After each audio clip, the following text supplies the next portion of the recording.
shoulder in a little bit.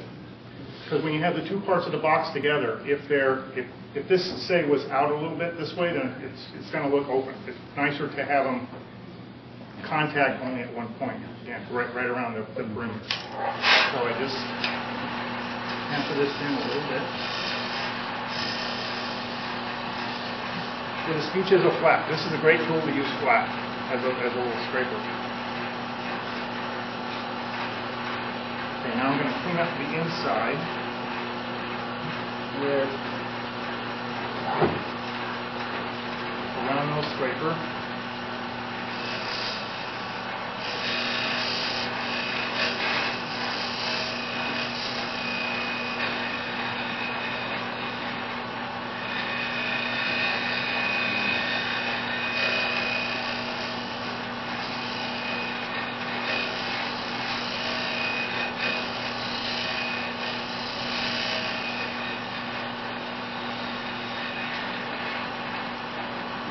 What tool is that?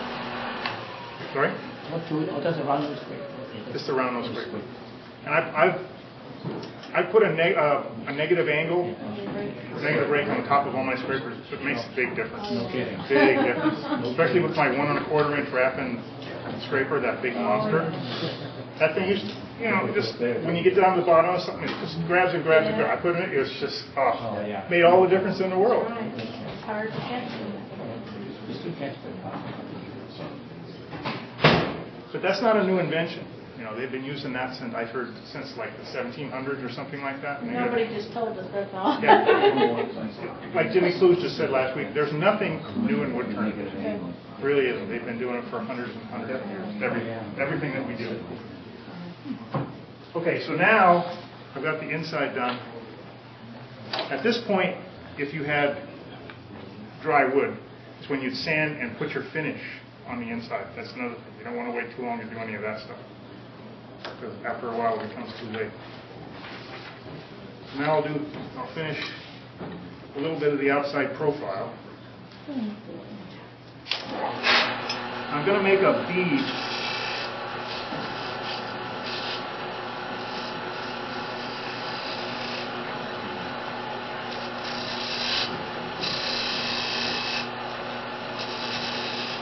Sort of a decorative bead here.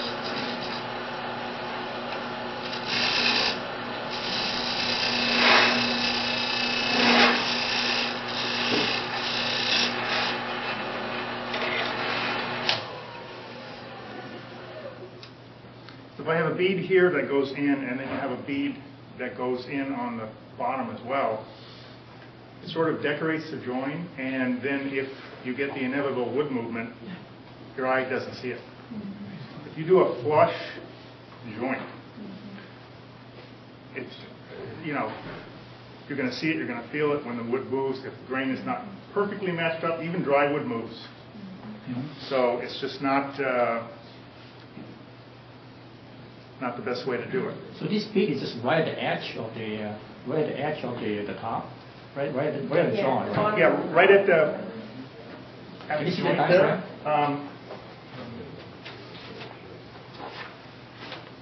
Right here on the drawing. And I see.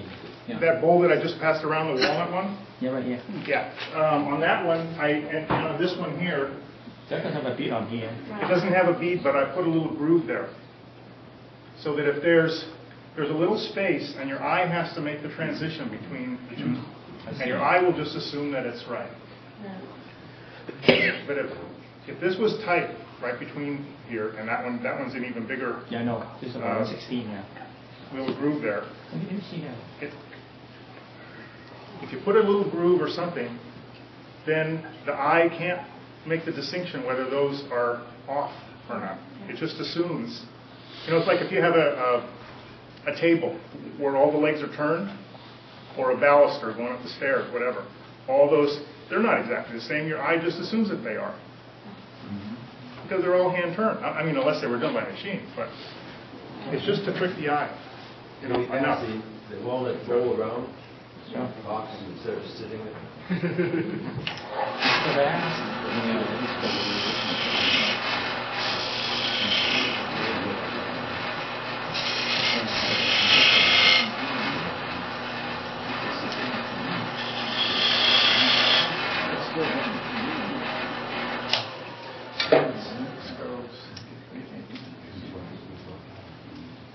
checking the depth here. About there, so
What do you measure? The depth?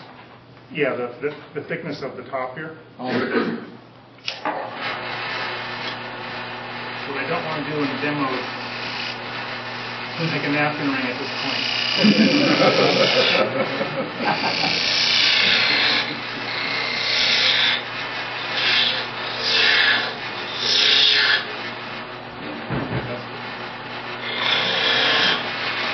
Okay, so now I can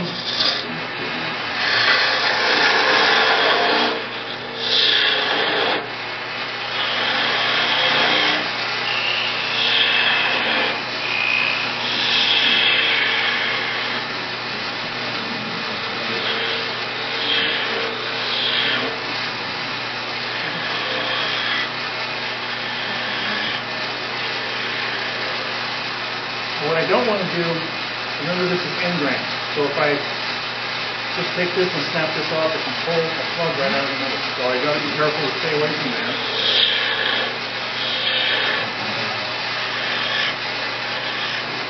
there's only one size of the chuck you need, right? I mean, so the range really doesn't make any difference, right? Is that true? I mean, say you have a chuck that have a range of 1.5 inches, right? When if you do optimal, you're only using a very small range. That's right. Well, you don't necessarily have to use optimal, but optimal is the best. For holding, for also, if I was re-chucking this over and over and over again, I want the optimal because then every time that you re-chuck it, it's going to stay true. Otherwise, it's not. I see.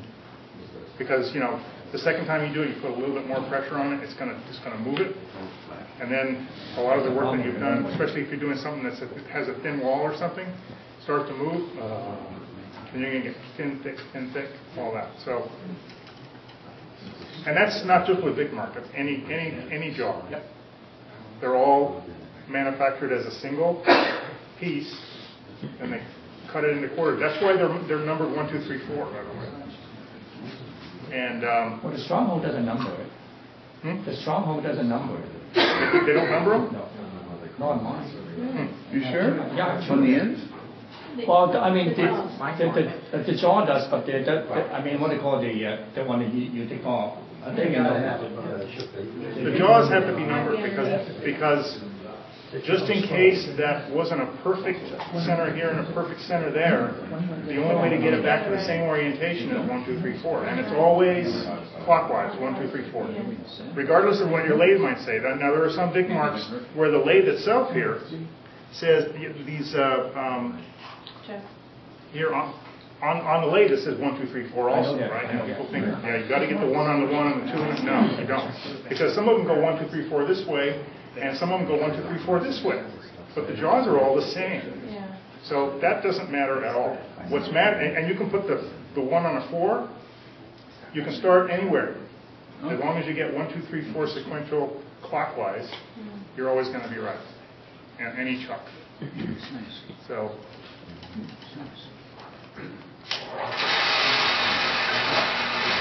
Okay, so.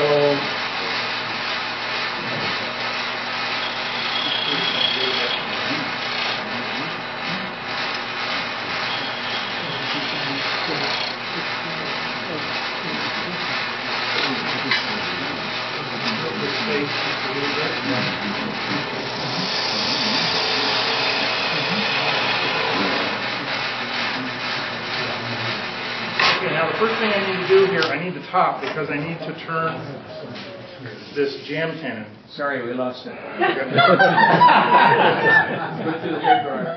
So this is what I need to do now. I need to make a shoulder here using my spindle gouge on the side.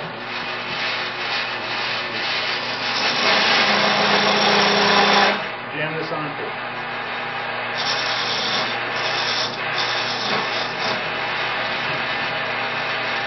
And what I want to do is to make this on a bevel.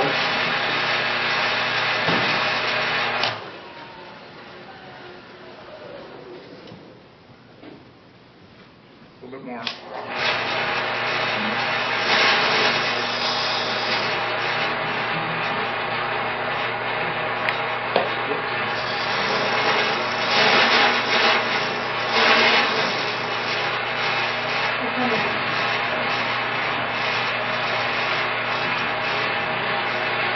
When I get this right, this is going to go on, and where it contacts the maximum diameter, where it sits right against here, it's going to make a Bernard point on it.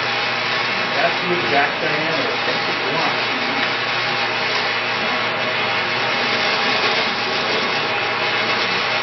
Where I messed up this afternoon making that box is that I went a little too far too fast, and once you go past, there's no going back. I could get it to fit on by using almost there. By using as a staple.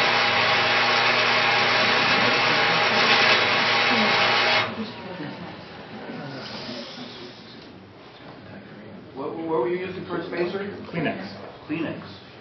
Just put Kleenex over it, and then put this on top, and that whatever thickness is here, you know, I had to double it twice with that one to get it, but then it just makes a little spacer. You could use tape, but tape, if you don't get a full wrap, then it's not going to be concentric, but this is going to be the same all the way around. And then you just rip off whatever's sticking out, and you got a nice little... And you said you're making the tendon parallel or slightly tapered? This is tapered because I want it to get in here, and then where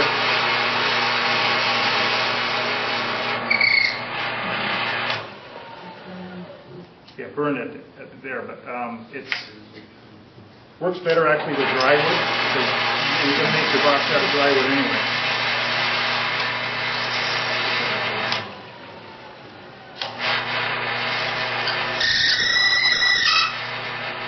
Okay, so right there, that's where the lid fits.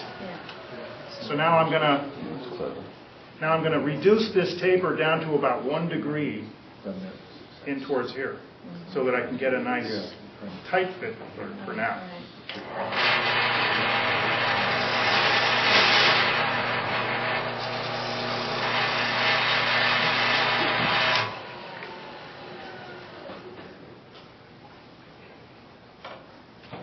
So while the lid fitting is going on, real quick commercial break here. We've got the Richard Rackham training boxes and 3 of Ray Key's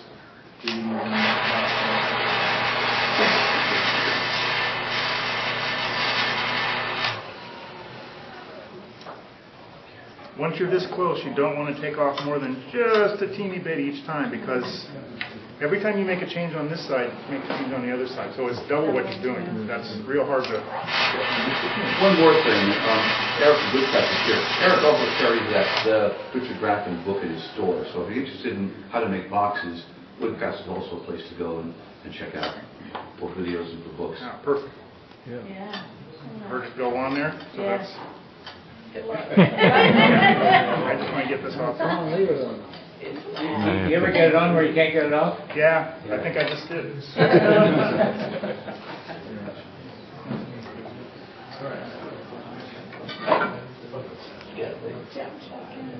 Oh yeah, that's good.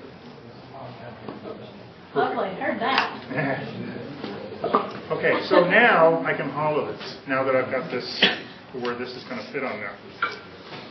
Now I'll do like I did before.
Okay, so I have that little bead there on the top, and I'm making a matching bead on the bottom.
Okay, while I have the top on here, I'm going to take it off in a minute, and I'm going to check the thickness of the base. But while I have it on here, I'm going to finish the top.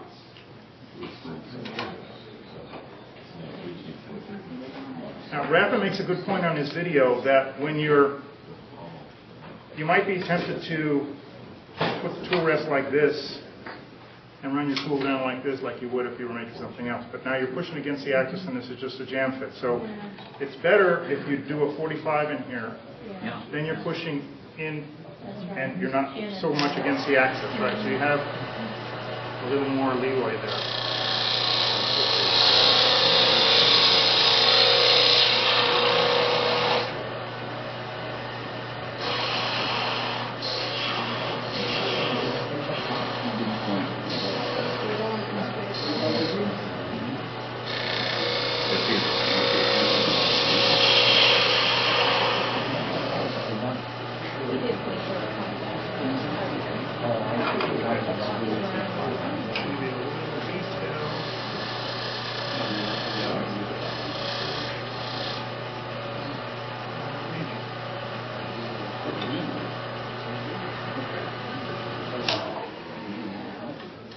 So if it's dry, would you sand it at that point? Yes. Yeah, you sand this while you have it on here. Yeah, exactly. Well, nice. Fancy, yeah.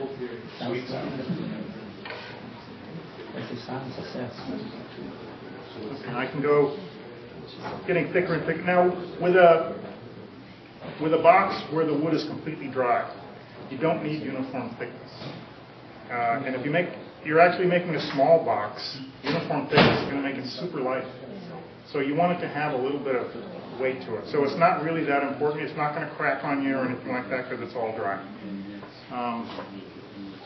So they just need to sort of complement one another.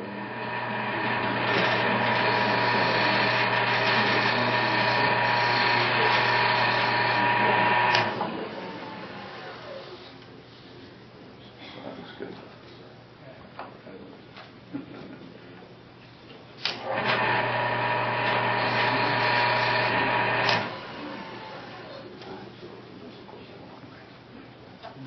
Okay, that's a good suction fit. So if you don't want to sell it, stop there.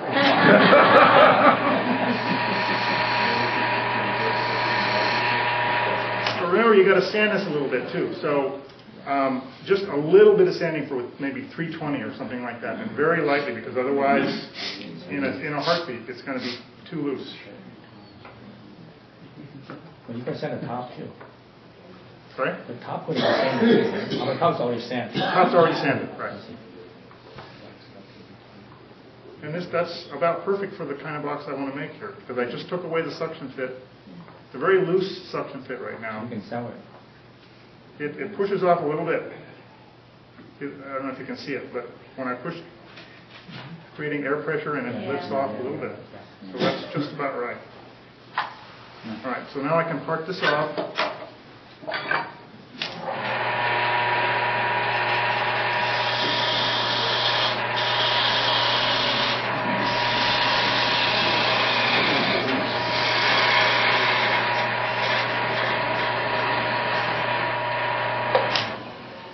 And now here's my jam chuck.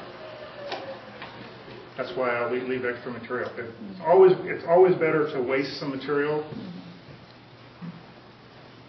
I mean, this is free wood after all. So Oh, I see. You're using the same wood for jam shop. I'm going to do just like I did before. Go in about a quarter of an inch maybe.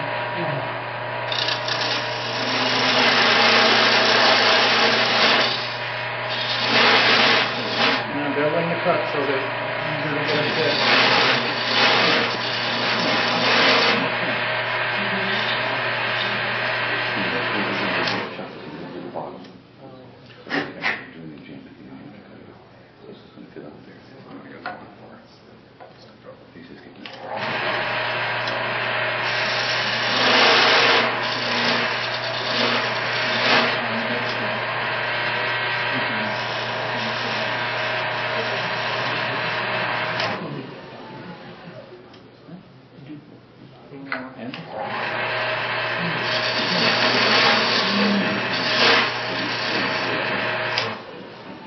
The nice part about having this much wood here is that if I screw up and I go down too far, I can always just keep going.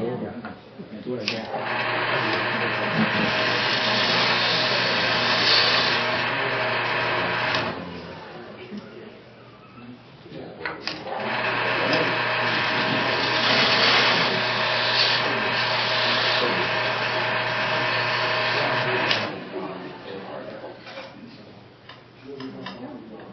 See, all of a sudden, okay, just cut that back a little bit.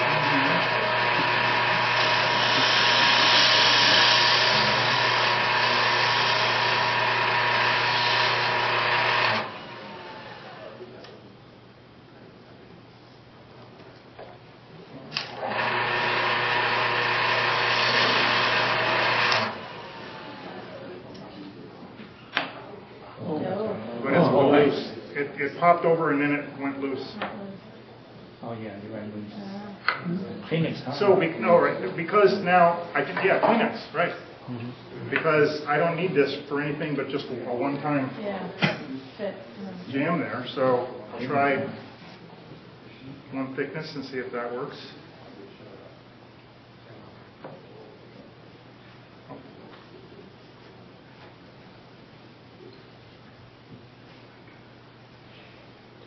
Two-ply.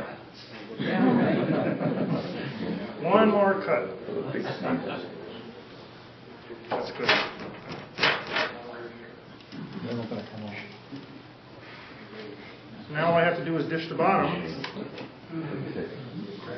Oh, and the other thing, when I had the top and the bottom all on, that's when you want to sand the outside. When you get the whole outside on, you want to put the top on and sand the whole thing, because you might have some eccentricity or whatever. Just, do it all at the same time, one shape. Before you, You pot it. Before you pot it in the... Before you take it back off and. Yeah, before you refine wash it for the- the joint. Oh, you Right. roast it. Okay, so now I can.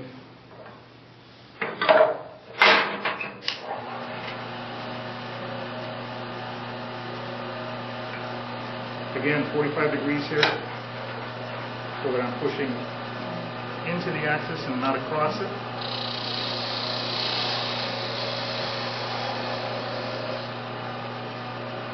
Check that, make sure it's stitched a little bit. Maybe a little bit of.